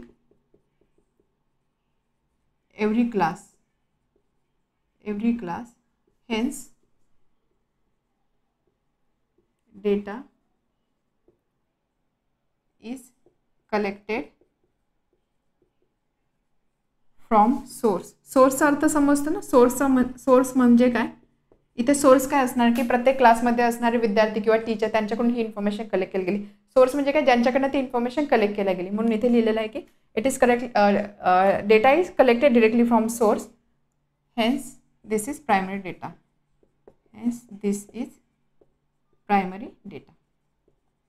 पहिला झाला primary data. Second, the information of heights of स्टुडंटच्या हाईटची information was gathered from school records and send to the head office at it was to be send urgently.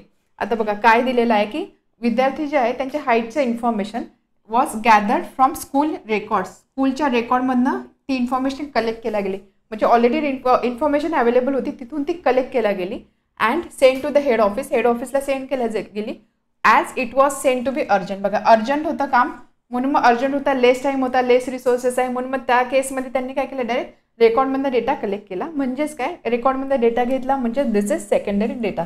Second एक्झाम्पलसाठी data असणार आहे secondary data. तर सेकंडसाठी तुम्ही लिहिणार information is collected from records which was म्हणजे information which was readily available, hence this is secondary data. Secondary data बघा आपल्याला ज्यावेळेस तुम्ही सेंटेन्स रीड कराल त्यामध्ये जे सेंटेन्स आहे त्यामध्ये जे वर्ड्स यूज केले त्याच्यावरच तुम्हाला समजतं की प्रायमरी कोणता आणि सेकंडरी कोणता. Now third, in the village Nandapur, the information collected from every house regarding students not attending school. तर एक विलेज आहे नंदपूर, तर तिथे इन्फॉर्मेशन कलेक्ट केली from every house regarding students not attending the school. तर स्टुडंट स्कूल अटेंड नाही करत आहे, ती इन्फॉर्मेशन कलेक्ट केली गेली. बट त्याच ती इन्फॉर्मेशन कशी कलेक्ट केली गेली? From every house. प्रत्येक घरामध्ये जाऊन ती इन्फॉर्मेशन कलेक्ट केली गेली. म्हणजे स्वतःहून प्रत्येक घरामध्ये गेले आणि त्यानंतर तिथून इन्फॉर्मेशन मिळवलेली आहे. म्हणजे this is first hand information. First hand information म्हणजे दिस इज प्रायमरी डेटा. ठीक आहे, स्वतः जाऊन ती इन्फॉर्मेशन कलेक्ट केल्या गेली. तर इथे सुद्धा तुम्ही असंच लिहू शकता. हे जसं आपण फर्स्टसाठी लिहिलो ना, information is collected by visiting houses, hence this is primary data. This is primary data. Last, for science project, information of trees gathered by visiting forest. Science प्रोजेक्टसाठी ट्रीची काय इन्फॉर्मेशन पाहिजे होती, ती इन्फॉर्मेशन कशी गॅदर केली गेली? Bye visiting forest. अगेन इथे बघा, बाय विजिटिंग फॉरेस्ट म्हणजे फॉरेस्टमध्ये स्वतः जाऊन ती इन्फॉर्मेशन कलेक्ट केल्या गेली. म्हणजेच हा कोणता डेटा झाला? दिस इज प्रायमरी डेटा. ज्यावेळेस बाय विजिटिंग किंवा मग फ्रॉम एव्हरी हाऊस असे जे शब्द असतात त्याच्यातून आपल्याला हिंट मिळते की त्याचा अर्थ आहे की दिस इज प्रायमरी डेटा. इथे सुद्धा तुम्ही असंच लिहिणार, information is collected by visiting. Information is collected by visiting forest and hence this is primary data. This is primary data. बघा किती सोपं आहे प्रायमरी डेटा आणि सेकंडरी डेटामध्ये डिस्टिंग्विश करणं. तर अशा पद्धतीने या टॉपिकवरचे क्वेश्चन तुम्हाला सॉल्व करायचे आहे.